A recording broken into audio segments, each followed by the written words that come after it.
حنا جايين من كل مكان للصويرة زينة البلدان نزورو ونرجع فرحان كالضبيل وللهيل ولا حوض السلاح ومحيلة نضربو شوفار هاد الليلة. ברשות מוריי ורבותיי, que vous protège et vous donne bracha ve'atzlacha, parnassa tova. Voilà, chaque matin on se réveille le matin pour dire un peu de vrai Torah. Aujourd'hui, on va parler de la vente de Yosef par ses frères. Alors, il faut savoir que Hachamim, ils disent que lorsque Yosef a été vendu par ses frères, Akash Baruch Hu n'a pas pardonné aux Shvatim. Il leur a pas pardonné. Alors, beaucoup de Hachamim, ils essayent d'expliquer pourquoi Hachem ne leur a pas pardonné. Et pourquoi il ne leur a pas pardonné? Parce que ils étaient cruels vis-à-vis de lui. C'est vrai, il y avait une Gezerah que Yosef, il devait partir en Égypte, oui ou pas? Pour préparer le terrain, pour que Yaakov puisse venir avec les pays. Pourquoi? Parce qu'il y avait la Gezerah de 400 ans d'esclavage en Égypte. Donc, il fallait quelqu'un qui commence. Sinon, Yaakov, ils vont le jeter d'Israël. Et Akash va permettre que les Kénaanim, ils vont jeter Yaakov d'Israël et Yaakov va être obligé d'aller quelque part. Où il va aller en Égypte. Parce que c'est là-bas où c'est là-bas. Pourquoi? Parce que c'est là-bas où il avait Eretz Goshen. Voilà. C'était obligé. Pourquoi? Parce que lorsque Sarah, elle a été prise par Paro, lorsque Abraham Abinu, il y avait la famine, il est parti en Égypte, alors Paro, il a pris sa femme. Et après, les Malachim sont venus l'ont frappé, il a reçu des coups et tout. Donc, il a rendu sa femme, à Sarah, à Abraham. Mais parce qu'il a fait souffrir. Alors, Paro, il a donné à Sarah, Eretz Goshen. Toute la terre de Eretz Goshen. Et c'est là-bas où tous les Juifs, ils ont vécu. Dans la paracha de cette semaine de Vaïgash, on va lire que lorsque Yaakov, il est parti en Égypte avec toute sa famille, où il les a installés, Yosef, à Eretz Goshen. Eretz Goshen, c'était la meilleure terre de toute l'Égypte. Et au fait, Yosef, il a rien donné à Yaakov, parce que Eretz Goshen, il lui appartenait. C'est un héritage. Parce que c'est l'héritage. Écoute bien, c'était l'héritage de Sarah. Sarah, elle a donné à Yitzhak, et Yitzhak, il a donné à qui? À Yaakov. Donc, il y a des papiers. Que la terre de Goshen, elle appartenait à qui? À Sarah et voilà, et Yaakov. Maintenant, mais cette terre aussi, elle appartenait à Esav. À Esav, pourquoi? Parce que Esav, c'était le frère de Yaakov. Et tout l'héritage de Yitzhak, c'était pour qui? Pour Yaakov et Esav, ou pas? Donc, Eretz Goshen était aussi à Esav. Mais on voit que Esav, il n'est pas parti là-bas. Pourquoi? Parce que cette terre-là, c'était uniquement pour ceux qui vont habiter là-bas, et ceux qui vont être esclaves là-bas. Et tandis que Esav, il n'a pas voulu être esclave, il voulait pas passer l'esclavage, c'est pour ça, Esav, il a jamais réclamé la terre de Goshen. Vous avez compris? Parce que ça l'intéresse pas d'habiter là-bas, il veut pas être esclave. C'est ça qui a fait que Esav et Yaakov, ils se sont séparés. Pourquoi ils se sont séparés? Uniquement ceux qui ont accepté sur eux la Gzera de Ben Abitarim, la Gzera d'être esclave pendant 400 ans quelque part, c'est eux qui vont recevoir la Torah après. Et c'est eux qui vont avoir Eretz Israël. Étant donné que Esav, il n'a pas voulu ni de la Torah, ni de Eretz Israël, il a quitté Eretz Israël, il n'est pas parti à Eretz Goshen. Ça, vous ne saviez pas ça. Ça, c'est un hidouche extraordinaire. Mais maintenant, la question que j'ai, elle est grande. La question que j'ai, je ne comprends pas. Alors maintenant, on a compris que pourquoi Akash Baruch Hu, il en veut aux Shvatim, et pourquoi Akash Baruch Hu, il a puni les Shvatim dans Asara Harogé Malchut. Ils sont retournés en Gilgul de les dits tzadikim qui ont été tués par les Romains. Pourquoi? Mais c'était, ce qu'ils ont fait à Yosef, c'était pour préparer la descente de Bnei Israël en Égypte, oui ou pas? Parce que sinon, Yaakov, il serait obligé de partir avec des chaînes, comme la Gemara a dit. Alors pourquoi les punir? Alors les Hachamim répondent dans les livres de Moussar, de là on apprend, il faut faire souffrir quelqu'un. Il y a une limite de la souffrance. Quelqu'un t'a fait du mal, tu veux le gronder, il y a une manière de le gronder. Il y a une manière. On dit que Pnina et Hana, ils étaient les femmes de Elkana. Pnina, elle avait des enfants, et Hana, elle n'avait pas des enfants. Et Pnina, elle faisait souffrir Hana, et parce qu'elle la faisait souffrir, elle lui disait, et quand est-ce que tu vas donner le lait à ton fils? Alors, elle savait que Hana, elle n'a pas d'enfant. La Gemara a dit que elle était punie, Pnina. Même qu'elle a pensé les Shem Shamaim. Parce que Pnina, elle faisait ça à Hana, pour que Hana, elle prie. Pour que Hana dit à Hachem, regarde qu'est-ce qu'elle me fait Pnina. Alors, elle a fait ça les Shem Shamaim. Elle a fait ça que pour pousser Hana à prier. Malgré tout, elle a été punie. Pourquoi? Parce que il y a des façons comment, elle aurait dû dire à Hana, Hana, ma sœur, si tu n'as pas d'enfant, peut-être, il faut prier plus. Il faut prier plus. Voilà, il faut prier plus. Ou bien, tu sais quoi, donne à mes enfants à manger, et Hachim, il va voir que tu donnes à mes enfants à manger, il va te donner des enfants. Mais elle, la façon comment elle lui disait, c'était dur, elle a fait sourire. Elle lui disait, est-ce que tu as donné le manger à ton fils? Elle sait qu'elle l'a pas. Donc, ça veut dire que c'est pour ça qu'elle a été punie. Donc, Hachamim, par exemple, on voit que, il a, Abraham Shlomovitch, il y a beaucoup des grands tzadikim, il donne une belle explication. Que, écoute bien ça, lorsque Youssef a été vendu, il a été vendu aux Ishmaélim. D'accord? Aux Ishmaélim. Et les Ishmaélim, en général, ils font du business avec de l'alcool, du pétrole, des choses, comment ça s'appelle, des pots, qui ça sent très mauvais. Et ce jour là-bas, il y a eu un S. Ils ont transporté du parfum.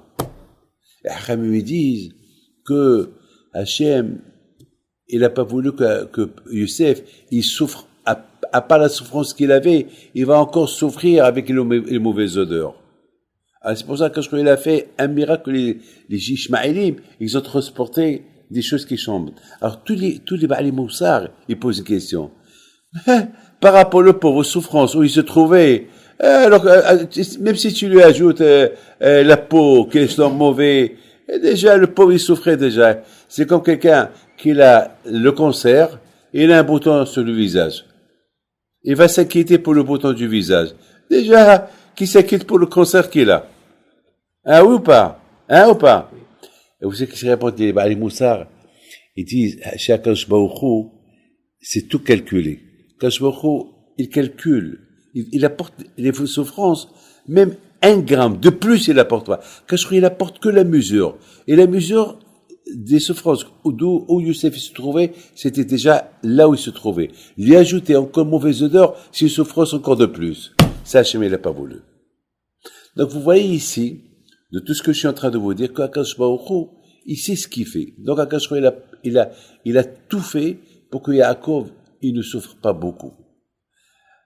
Mais maintenant, pourquoi les Shvatim ont souffert? Parce que, c'est vrai, c'est une xéra que Youssef, il doit préparer le terrain. Mais la façon, ils l'ont jeté dans le puits, ils lui ont pas donné à manger, ils ont déchiré son vêtement, ils l'ont frappé. C'était de la cruauté, tout ça. Attends, c'est pas haram, attends, ça va, c'est vrai. Il a rêvé, il a fait des rêves, d'accord. Vous pouvez dire, c'est des faux rêves, allez, ça suffit. Pourquoi tout ça? Pourquoi lui ajouter encore? Pourquoi? Ça va. Vous voulez le punir pour les rêves qu'il rêvait? Alors fondez-le. C'est pas peine de le frapper. Pourquoi lui ajouter des coups? Pourquoi lui ajouter des souffrances? Ça, Hachem, il n'a pas voulu. C'est pour ça. Ils ont été punis. Mais toi, ma question, elle est grande. Bémet, hein. Ma question, elle est grande. Ma question, elle est, les Shevatim, ils savent que si Youssef, il n'est pas à la maison, Youssef, toute la Torah de Yaakov, il a transmis à qui? À Youssef. Et Youssef, quel âge il avait? 17 ans. Ça veut dire qu'il était intelligent. Bar Hakim. Très intelligent. Alors, j'ai dit, les Shvatim. Mais Akadosh Baruch Hu, il a dit à Moshe Rabbeinu, à Yaakov, que si quelqu'un de ses enfants, il meurt, ou il va être assimilé, il sera plus parfait. Pour que Yaakov, il soit parfait. Shalem, donc c'est écrit dans la Torah. Lorsque Yaakov est arrivé de Haran en Israël, c'est écrit Shalem. C'est quoi Shalem? Rachid dit, il était parfait avec son argent, que son argent était cachère. Parfait de son corps, était en bonne santé, et parfait dans la Torah, il n'a pas oublié la Torah. Donc, ça veut dire que Hachem, il veut que Yaakov, il soit parfait. Parce que nous, on veut apprendre de Yaakov. Tu comprends? Ça veut dire que nous, on doit travailler à arriver à la perfection. À être parfait, en tout. Parfait dans le Hesed, parfait dans la Torah, parfait en tout, parfait. Et de qui on apprend ça? Mais maintenant, Yaakov, il n'est pas parfait. En vendant Yosef, il va être peut-être assimilé, il était un beau garçon, toutes les femmes, ils tombaient amoureuses de lui. Lorsqu'il y avait une femme qui voyait Yosef, elle était en train d'éplucher une pomme, elle coupait son doigt, tellement qu'elle était étonnée avec la beauté de Yosef. Shvatim, pourquoi vous n'avez pas parlé avec Yosef, qui se calme de ses rêves? Ce que vous êtes en train de lui faire, ça va causer du tort à Yaakov. Yaakov, il va plus être parfait. Si Yosef, il meurt, dans la paracha de cette semaine, c'est beau. C'est écrit lorsque Yaakov, il a entendu que Yosef, il est vivant, et qu'il est tzaddik, c'est écrit, Vatihir wa Yaakov. Ah, Yaakov, il a revu. Et il est devenu prophète encore comme avant. Pourquoi? Parce que Yaakov me te l'a dit, ah, maintenant, je vais mourir parfait. Donc, ça veut dire que Yaakov, c'est la joie de Yaakov. C'est pas parce que son fils, il est roi. C'est pas parce que son fils, il est super. La joie de Yaakov, c'est que son fils, il est tzaddik. Et en plus, il a 2 enfants qui parlent hébreu et qui sont tzaddikim, Ménaché et Ephraïm. C'est ça le kavod. Lorsque Yosef, il a dit à ses frères, dites à mon père, et kol kavodi b'Mitzrayim, dites à mon père, tout le kavod que j'ai en Égypte. Quel kavod? Quand lui cherche le kavod? Yosef? Non. La Torah, elle s'appelle kavod. Kavod à Torah. Dites à papa que tout ce kavod que j'ai maintenant en Égypte, c'est grâce à la Torah que j'ai étudié. C'est pas parce que j'ai expliqué les rêves à Paro, ou pas parce que, non, c'est le kavod de la Torah. C'est parce que j'ai étudié la Torah, et j'ai jamais, même contre toutes les tentations, j'ai survécu les tentations, et j'étais ça. C'est ça, Youssef. C'est ça qu'il a fait vivre Yaakov. Mais maintenant, avant tout ça, j'ai pas compris, c'est quoi l'idée des Shvatim? Shvatim, Reuven, Shimon, Lévi, Yehuda, Issachar. Si maintenant vous vendez Yosef, il peut être assimilé, oui ou pas? Ou bien peut-être, il va mourir, ils vont le tuer, oui ou pas? Parce que c'est quoi un Eved? Un Eved, c'est un esclave. Un esclave, son patron peut le tuer. Et en plus, il était beau. Donc, ils vont même avoir des relations avec lui. Des relations, chez Mishmor. La Gemara dit que Potiphar, il voulait partir avec lui. Il voulait partir. Qu'est-ce qu'il a fait à Akadosh Baruch Hu? Il a fait à Akadosh Baruch Hu qui est devenu Saris. Il est devenu impuissant. Il voulait aller avec lui. Parce qu'il était beau. Alors les femmes, ils étaient amoureuses de lui, et les hommes, ils voulaient de lui. Et regardez dans quel... Alors les Shvatim, j'en veux aux Shvatim. Ils n'ont pas pensé à leur père qui va perdre la shlimut, il va perdre la perfection. La réponse, elle est comme ça.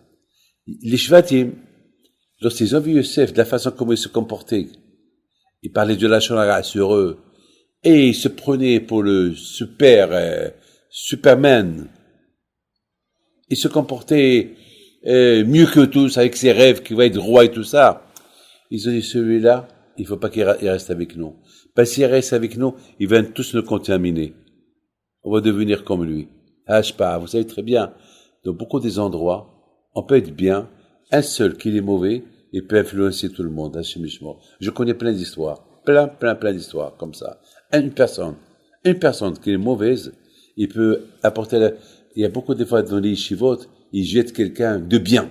Pourquoi? Parce qu'ils ont trouvé chez lui un iPhone, et à la yeshiva, tu n'as pas le droit d'avoir un iPhone. Il y a les lois.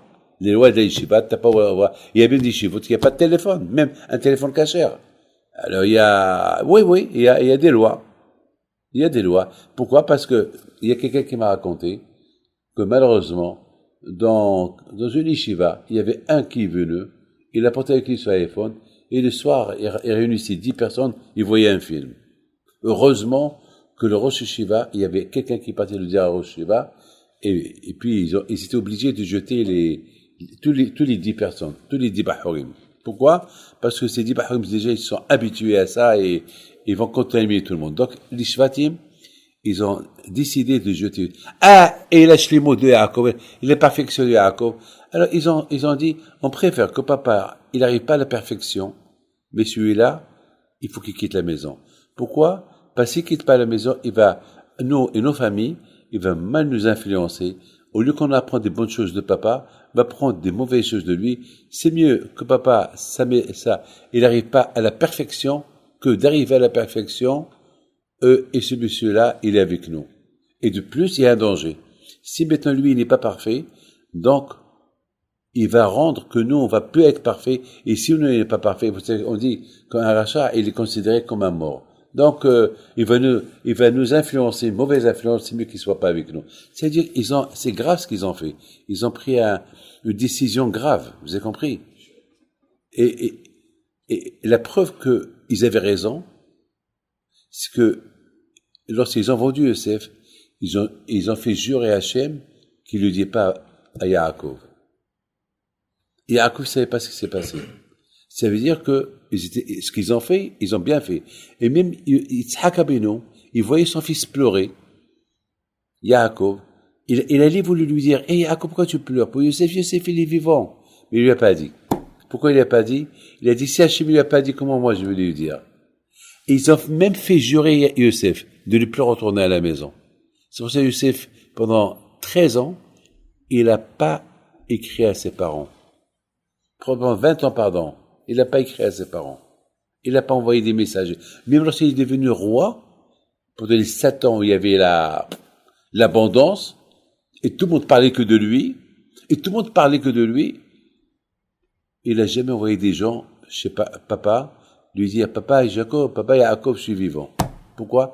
Parce que les Shvatim, ils l'ont fait jurer. Il faut que les Shvatim viennent pour lui faire la hatara, pour annuler le serment qu'il a fait. Ça veut dire que même Akadosh Baruch Hu était d'accord avec eux. Alors, dans ces conditions-là, alors pourquoi Hachem les a punis? Si Hachem était d'accord avec eux, il les a punis parce que ils ont fait trop. Et Hachem, il a dit, d'un côté, vous avez jeté Yosef pour ne pas qu'il vous apporte l'influence. Mais de l'autre côté, vous êtes en train de considérer comme des gens très cruels. Qu'est-ce qu'ils vont apprendre de vos enfants? À être cruels? Alors, c'est une contradiction. Ou tu apprends des bonnes choses et tu restes dans les bonnes choses, ou bien tu veux réparer les mauvaises choses et tu fais les mauvaises choses. Alors quoi? D'un côté, vous avez vendu Yosef pour ne pas qu'il vous apporte l'influence, et de l'autre côté, vous êtes en train de donner l'influence à vos enfants. Comment être cruel avec vos frères? Ça marche pas. Vous avez compris ça? C'est la raison, mes amis, que lorsque Yosef, il a rencontré ses frères dans la paracha de Vaïgash, il leur a dit, vous avez été cruel avec moi. Vous m'avez vendu. Et vous êtes comporté avec moi d'une manière cruelle. Mais c'était pour le bien. Parce que finalement, c'est pas vous qui avez rien fait, c'est Hachem qui a tout fait. C'est Hachem, pourquoi? Pour que je vous prépare vos descentes en Égypte. Mais c'était à eux de comprendre. Écoutez bien. C'était à eux de comprendre. Quoi? Mais on s'est mal comporté avec lui. On s'est pas comporté avec lui normalement. Et pour ça, il est devenu demander pardon, mais ils lui ont pas demandé pardon. Ils ont simplement demandé pardon en général. Non. Il y a deux façons de pardon. Il y a un pardon si tu me fais du mal. Si tu fais du mal à quelqu'un, tu demandes pardon. Mais si tu l'as fait un extra mal, beaucoup de mal, le pardon de beaucoup de mal, ça demande un grand pardon. Et ça, ils l'ont pas demandé. Et c'est pour cela, ils sont venus en réincarnation, des tzadikim, ils ont été punis.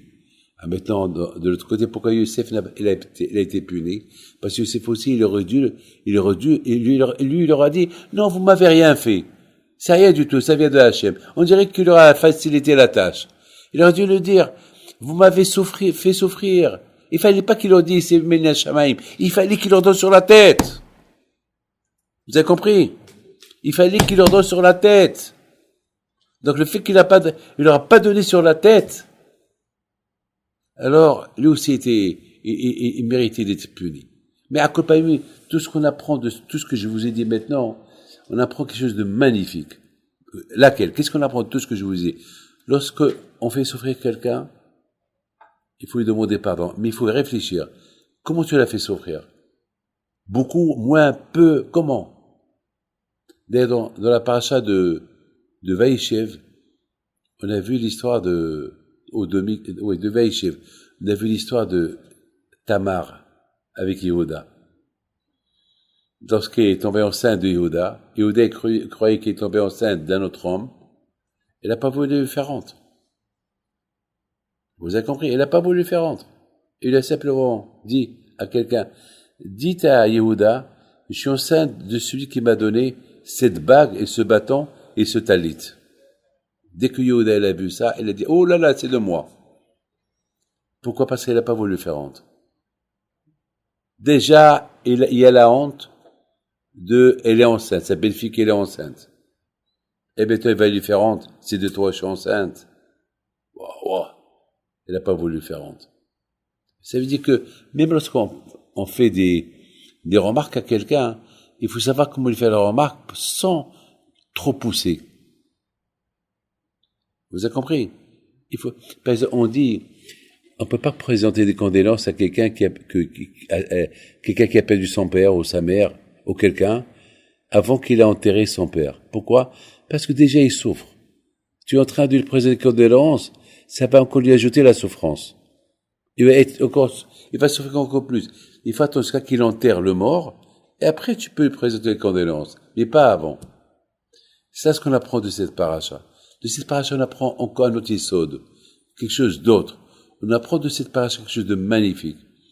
Que les Shvatim étaient prêts à ce que le papa, leur père, il meure sans qu'il soit parfait, et ne pas laisser quelqu'un à la maison qui va les rendre tous imparfaits. Quelqu'un que de lui, ils vont apprendre des mauvaises choses. Mais d'autre côté, il y a une manière comment faire souffrir quelqu'un.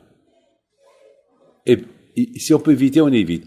Entre vous et moi, ils auraient pu ne pas le vendre et ne pas le faire souffrir. Et Hachem, il va trouver une situation. Peut-être un jour, il va partir quelque part et il va se perdre.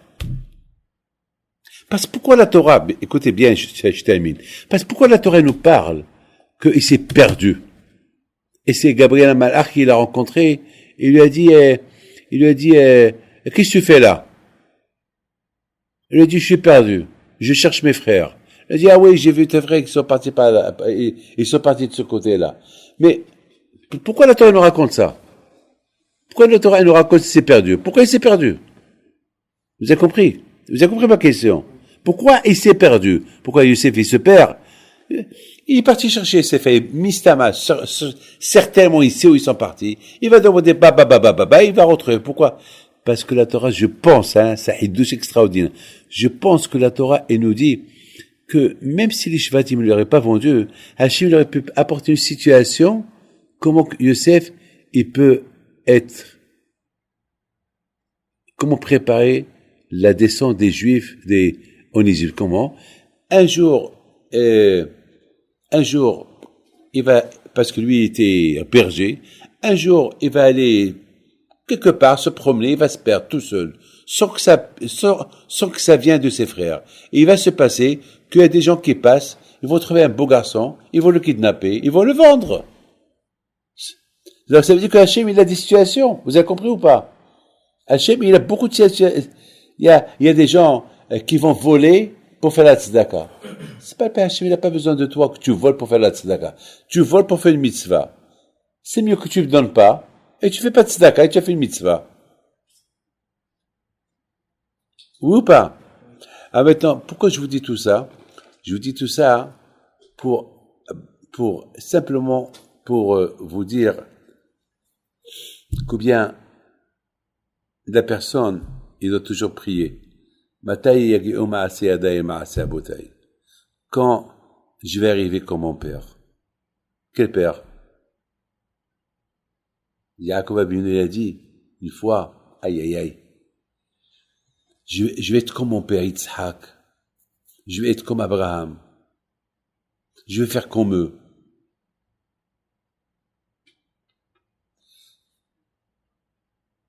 Ça, chacun de nous doit penser ça. Quand je vais être comme mon père, comme mon grand-père, comme les tzadikim, il faut toujours voir grand. Les Hashmonaïm,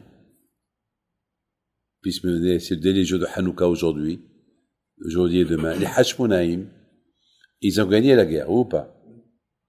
Ils étaient quelques personnes contre des centaines de milliers de personnes. Est-ce qu'ils ont fêté la victoire? Non. Ils n'ont pas fêté. Pourquoi ils n'ont pas fêté? Pourquoi? Parce que pour eux, fêter quoi? Fêter une victoire. On est encore dans l'obscurité. Est-ce quelqu'un, il peut fêter de l'obscurité?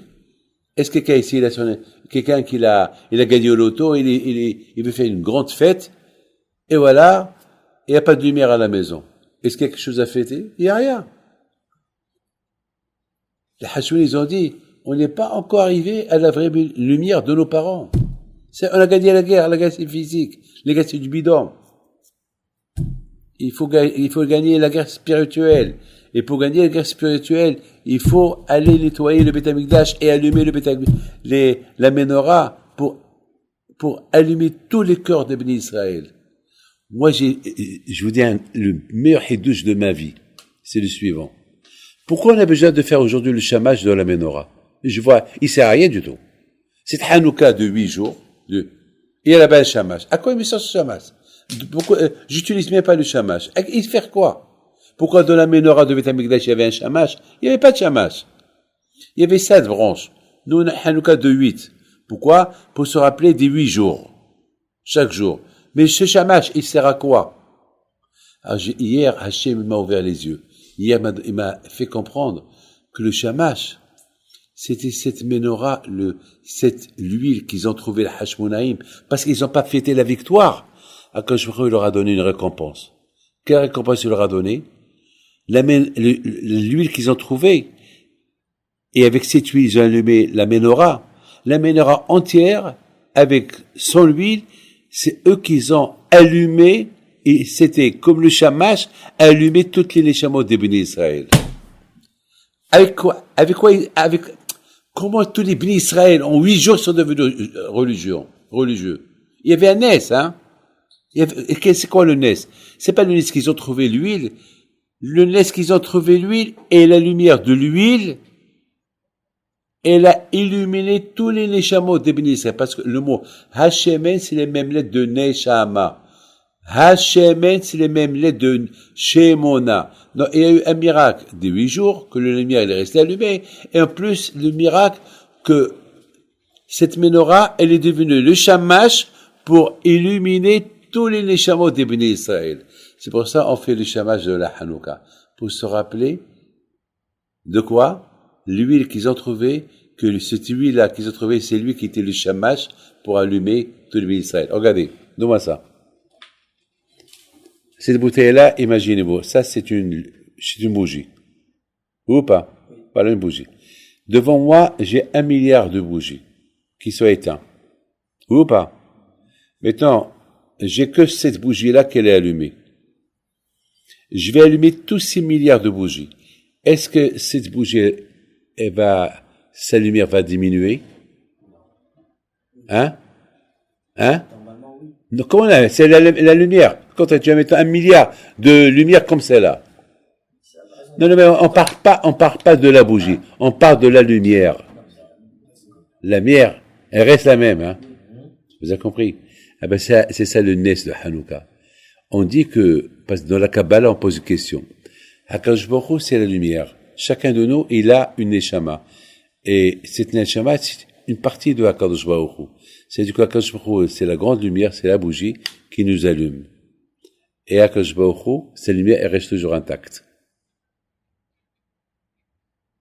Parce que beaucoup de gens, ils disent, mais lorsque Hachem, il donne à chaque juif de lui, de sa lumière, alors ça va diminuer de sa lumière à lui. Non. C'est comme la bougie, comme c'est les Mekoubalim, ils disent.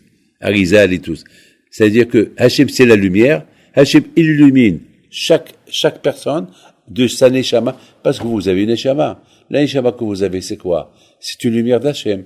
Ah, alors, il y a quelques millions de juifs dans le monde. Alors quoi? Alors, la lumière d'Hachem, elle va diminuer, non? C'est comme la bougie, qui peut allumer 1000 personnes, 1 milliard de personnes, et la lumière reste toujours la même. Ça, c'est le Nes de Hanouka. Le Nes de Hanouka, chaque année, ça se réveille cette lumière-là, qu'il a illuminé tous les Neshamot de Béni Israël. Mais, après les 8 jours, cette lumière-là, elle remonte au ciel, on ne la voit plus. Elle redescend encore une fois à Hanouka. Elle redescend encore à Hanouka pour illuminer tous les choses. C'est pour ça, la fête de Hanouka, elle est le plus suivie que toutes les fêtes du monde. Pas chaque juif, il est concerné. Qu'il soit religieux, pas religieux, réformiste, conservatif, je ne sais pas, qu'il soit, et qui s'appelle juif. Regardez, la Brit Mila, tout le monde l'a fait. Tout le monde l'a fait. Même les non-religieux la font. Il faut une fête en plus. No matter, never mind, quel juif il fait la Brit Mila. La plupart des gens, ils font la Brit Mila. Rien que ceux qui sont complètement déconnectés d'Hachem, bon, malheureusement, ils savent pas. Ils savent pas, c'est tout. Et c'est quoi Hanouka? C'est 8 jours. Et la Brit Mila, c'est 8 jours, après 8 jours. C'est que le chiffre 8, c'est au-delà de là. Pourquoi? Parce que le chiffre 8, c'est le Or En Sof. C'est la lumière infinie de Hakadosh Baruch Hu. Donc, la menorah de Hanouka, la menorah qu'ils ont trouvé le Hashmonaïm, qui l'ont allumé, c'était comme le Shamash, qu'il a allumé tous les Neshamot de Béni Israël, et de cette lumière de la menorah, rien ne s'est diminué. Parce qu'après 8 jours, cette lumière, elle est remontée au ciel, et elle est restée là-bas, elle est redescendue après 1 an. C'est pourquoi Hachamim ils disent que les Hashmonaïm, ils ont exigé, forcé tous les juifs de Hanouka. Pourquoi? Parce qu'ils ont senti cette lumière qui est redescendue. Parce que tout le monde pose la question, pourquoi après Hanouka, ils n'ont pas dit, chaque année on fait la Hanouka? Non. Ils ont attendu 1 an. Pourquoi? Parce qu'après 1 an, ils ont vu encore cette lumière qui est descendue. Comme à Pessah. À Pessah, la lumière de Pessah, elle redescend. Comme c'est dit le Marhal. À Sukkot, la lumière de Sukkot, elle redescend.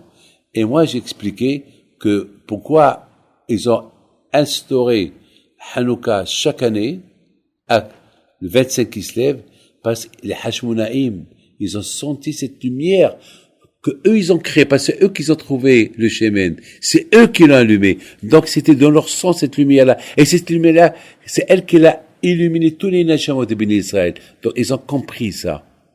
C'est pour ça qu'ils ont instauré la Hanouka chaque année. Et chaque année jusqu'à maintenant. Donc maintenant, c'est pour ça, on appelle ça personne Ménissa. C'est le marketing de Hanouka. C'est la publicité de Hanouka. La publicité. Nous, les Juifs, c'est nous qu'on a inventé le marketing. Pessah, c'est du marketing. Sukkot, c'est du marketing. Et Sukkot et Hanouka, c'est le marketing des marketing. Dans toutes les rues, tu vois la Hanouka. Personne ne dit ça. Le NES, même les Goyim, le NES, marketing, le NES. Et c'est ça qui va apporter Mashiach. Pourquoi? Parce que c'est une lumière que c'est les Juifs qui ont créée. C'est pas une lumière que Hachem il a créée pour nous. C'est lui, c'est les Hipsou Matsui. Les Hachem ils ont cherché, ils voulaient créer cette lumière pour illuminer tout le pays d'Israël. Quand je leur ai dit, vous avez fait ça, alors vous allez trouver, et chaque année, elle va redescendre. Voilà.